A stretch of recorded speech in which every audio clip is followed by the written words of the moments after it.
Chinese investors are rushing into the Japanese stock market, driving the Nikkei index up. On March 4th, the Nikkei index broke through the 40,000-point barrier, setting a new record. Meanwhile, the Chinese stock market continued its slump, with the Shanghai Composite Index falling below 3,000 points, illustrating a stark contrast in the fortunes of the two nations. This contrast marks a significant shift from the beginning of last year, when the Chinese stock market was booming, drawing in international speculative capital by the masses. Investors were filled with endless optimism for the Chinese market, expecting it to shine post-pandemic. However, by August, these investors couldn't hold any longer and decided to exit, withdrawing 220 billion yuan by the end of the year. In January, Morgan Stanley's large funds registered in Europe and the US sold off $1.6 billion of Chinese stocks. The capital fleeing China found its next destination in Japan's $6 trillion stock market. It had lower valuations compared to the US and lesser political risks than China, making it an ideal haven for capital. Consequently, the Japanese stock market soared as China's plummeted, with the Nikkei index enjoying a bullish trend. Chinese retail investors are famously known for chasing gains and cutting losses, flocking to wherever opportunity is.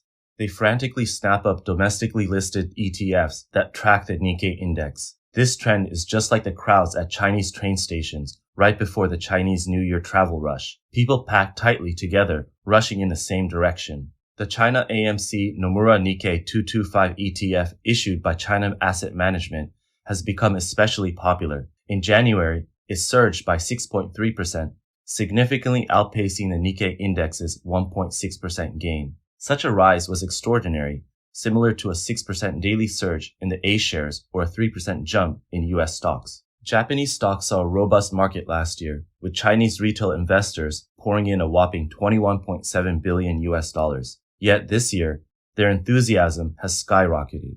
By the week ending January 12th, they had snapped up $6.5 billion worth of stocks, which is 30% of last year's total, all in just a single week. This buying spree has sent the Nikkei index soaring. On May 17th last year, the Nikkei 225 index crossed the 30,000-point milestone. On January 11th this year, it surpassed the 35,000-point mark, a peak not seen in 34 years. Then, on February 22nd, the Nikkei index finally broke the record set in the early 90s before Japan's asset bubble burst, soaring to over 39,000 points. This culminated in the dramatic moment on March 4th when it surged past the 40,000-point barrier, leaping 10.5% since the end of January. This represented an astonishing 19.9% increase since the end of 2023. Even Japanese economic commentators were astounded by the sheer volume of hot money flooding in. The rush of Chinese retail investors into the Japanese stock market stems from the deep wounds inflicted by China's A-share market, forcing them to seek opportunities abroad. Consider the Baiju, Chinese white liquor industry in 2021, where Maotai's stock price leaped from 1,600 yuan to 2,600 yuan, an increase of more than 60%, sparking dreams of quick wealth overnight among many. However, the sector quickly took a nosedive, with Maotai's stock price tumbling to 1,300 yuan. This sudden drop left numerous investors stuck and ultimately compelled to sell their shares at a loss. In 2022, the new energy vehicle sector became the new favorite of capital, with contemporary Amperex Technologies stock price surging from 400 yuan to 600 yuan, a rapid increase of over 50%. Yet, it soon began a downward slide, frustrating those who had bought it at the peak as they watched their investments dwindle. By 2023, the overall A-share market was sluggish, with continuous sideways fluctuations becoming more severe. The Chinex index plummeted from 2,800 points to below 2,000 points, causing widespread devastation. Entering 2024, China's economy showed no signs of improvement, with the stock market continuing to decline. On February 2nd, the A-share market suffered another blow, with the Shanghai Composite Index finally falling below 2,700 points and the Shenzhen Component Index plummeting below 8,000 points. Desperate investors even resorted to leaving messages under the social media accounts of foreign governments, including the US Embassy. In a comment that received over 5,000 likes, an investor said, "Who can save me? I've been unemployed for so long, and I am in debt." The absurdity peaked on January 24th when rumors circulated on X claiming that the CCP leader Xi Jinping had pancreatic cancer. Although the credibility of this claim was low, many still joked that the only thing that could save the A-share market was this bad news. These retail investors had no choice but to disperse and flock to the Japanese stock market, drawn by its stronger fundamentals. The Japanese government has made significant efforts to improve corporate management and encourage dividend payouts and stock buybacks. Some radical investors even began to meddle in the management of Japanese corporations, who in turn complied and improved their managerial structure. Shareholders are naturally delighted by these adjustments. Notably, even Warren Buffett has made substantial investments in Japanese trading companies.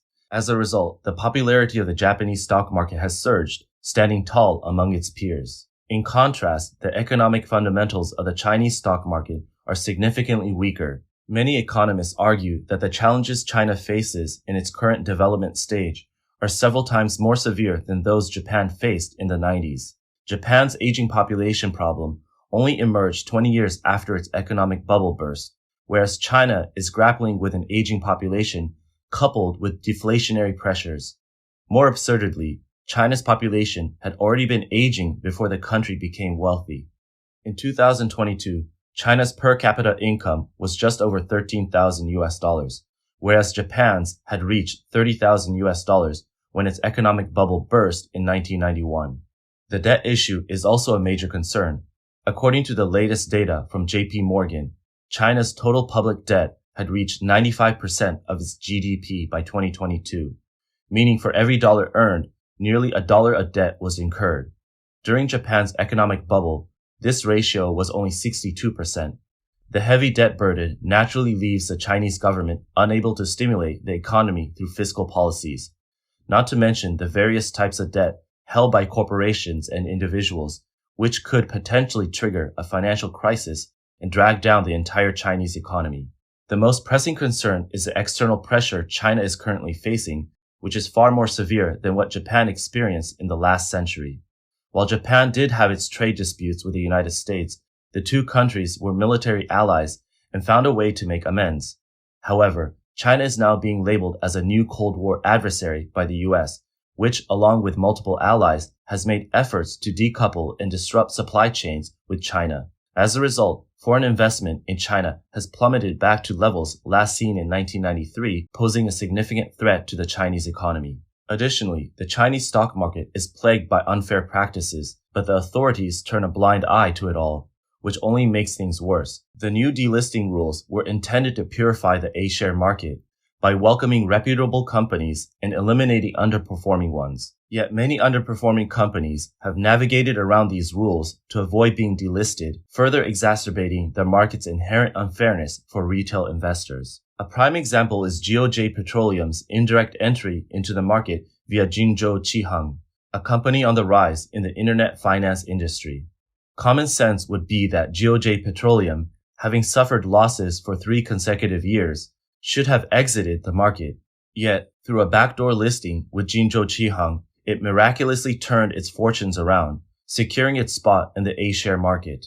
Major shareholders, exploiting informational asymmetries and capital advantages, would buy GOJ Petroleum stock in advance and sell it for a profit once the stock price rose, making a fortune through market manipulations. Meanwhile, retail investors, only learning of these developments after stock prices soared, ended up buying at the highest point and suffer losses if the company's core problems are not resolved. Therefore, GOJ Petroleum's price has caused an uproar in the market. Many investors feel that the stock market already suffers from information asymmetry and disparities in analytical capabilities, and GOJ Petroleum's actions have only intensified these issues, leaving retail investors highly disadvantaged. Recently, the A-share market plummeted to 2,700 points on February 5th, only to rebound to 3,000 points in early March. Yet stock prices remained largely unaffected. The reason why the broader market index could rise without a corresponding increase in individual stock prices highlights a characteristic of the A-share market, in which state-owned enterprises, SOEs, are essentially cashing in on the market. SOEs control a substantial portion of China's wealth, yet are laden with debt. but they are now expected to harvest from the stock market to offset their liabilities. The central government plans to funnel 2.3 trillion yuan into the stock market over 3 years, involving pension funds, social security funds, and public mutual funds. This would mean all citizens will be tied to the stock market. The goal is to use these funds, along with money from retail investors, to fill the financial gaps of SOEs, which are deemed crucial for CCP's economic stability. Behind the scenes, decisions on which stocks to hype and which market trends to follow are tightly controlled by the central authorities. SOEs, with their access to insider information and policy advantages, can prepare well in advance. By leveraging reports by analysts and media campaigns, they can manipulate market sentiments, selling off at peak prices to reap significant profits. And by the time retail investors catch on, the best opportunities have already passed, leaving them unable to engage on equal footing. Another tactic has been observed where stock prices are driven down. An investor named Mr. Li invested in the stocks of a well-known state-owned company. Initially, everything seemed smooth, but over time, he noticed the stock price continuously decline. This was because the company's major stockholder wanted to cash out, but was constrained by the Chinese stock market's regulations. Consequently, the stockholder pledged their stocks to a brokerage in exchange for a large sum of money. The market would interpret this move as a stockholder having urgent financial needs, whether due to personal finance issues or lack of confidence in the company's future, which ultimately led to a drop in stock prices. If the stock price falls sharply, the pledged stocks might not suffice as collateral for the loan, and if the major stockholder chose not to top up the margin, the brokerage would be forced to liquidate the stocks to recover the loan, causing further declines in stock prices. This kind of forced liquidation by brokerages is essentially an indirect way for major stockholders to cash out, leaving retail investors like Mr. Li no choice but to sell at a loss. In the United States and Japan, the process when major stockholders want to borrow money using their stocks as collateral, known as stock pledging, must be conducted transparently. This allows investors to understand the implications and decide on their actions accordingly. If such operations cause market turmoil, the regulatory authorities in these countries would not hesitate to get involved. They might directly intervene to investigate and even impose fines, ensuring market fairness and protecting small investors. Also, in the US or Japan, large institutional investors are well informed and adept at risk control, and their presence helps stabilize the markets during turbulent times. These countries have stringent regulations regarding the proportion of stocks pledged and the margin requirements, preventing forced sales of stocks due to minor price fluctuations. More importantly, anyone found manipulating the market or harming the interests of the company and its stockholders would face severe legal consequences. Engaging in such deceptive practices can lead to financial penalties, imprisonment, and significant tarnishing of one's reputation. While the stock markets in the United States and Japan are not without their flaws, they are, by comparison, more strictly regulated and can offer better protection for retail investors. This makes them appear as a more reliable option for many Chinese investors compared to the murky practices prevalent in the A-share market. In recent years, China's authorities have also been actively trying to revitalize the Chinese stock market. They have attempted to pump hot money into the market, lower interest rates, and print money, assuming such liquidity would boost the stock market to soaring heights. Yet, paradoxically, the Chinese stock market has continued to underperform.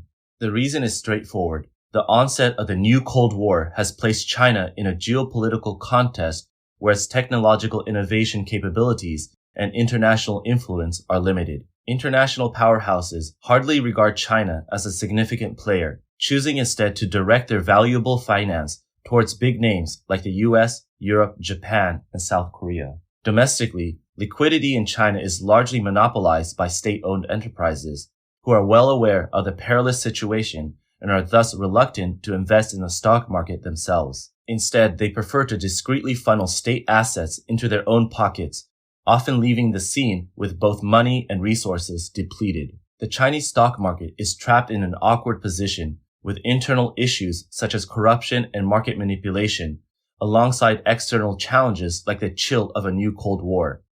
Hoping for a return to the previous bullish market in such circumstances seems futile, unless China fundamentally enhances its technological capabilities and resolves its marginalized position internationally.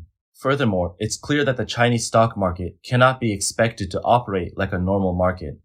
The stock market is intended to help companies raise capital for growth and development. However, issuing new stocks in China is exceedingly difficult, and companies face high financing costs even when they do manage to raise funds. Moreover, the stock market is supposed to direct money where it's most needed to ensure profitability. Yet, how many stock prices in China truly reflect the real value of their companies? Many of them have turned into zombie stocks. In theory, the stock market should allow investors to diversify their risks, but in the A-share market, investors often face significant losses. Crucially, a healthy stock market should reflect the state of the economy and help guide investment decisions. However, the A-share market is entirely disconnected from China's economic realities, offering no insights into promising industries or any reference value for investment. In recent years, foreign stock markets have starkly contrasted with China's dismal performance. In the US, the big three, Dow Jones, S&P 500, and Nasdaq, continually reach new heights. European indexes in the UK, Germany, and France have also broken historical records. Even Asian countries like South Korea, Japan, Taiwan, and India have been setting new records. Only the stock markets in mainland China and Hong Kong have been in disarray, starkly exposing the Chinese government's failures. Yet Chinese authorities continue to promote a bright outlook for the Chinese economy, showcasing a lack of integrity. This is nothing short of blatant deception. The world around us is slowly exiting an economic slump, yet China remains trapped in a dark abyss on the brink of stagnation. This contrast couldn't be more evident at highlighting the CCP's complete downfall. Former leader of the CCP, Deng Xiaoping, once said that socialist countries could fully engage in unethical stock market practices, and if not successful, they could simply shut it down. In other words, closing the stock market has always been an option for China. The question remains, when will the Chinese government decide to completely shut down the failing stock market?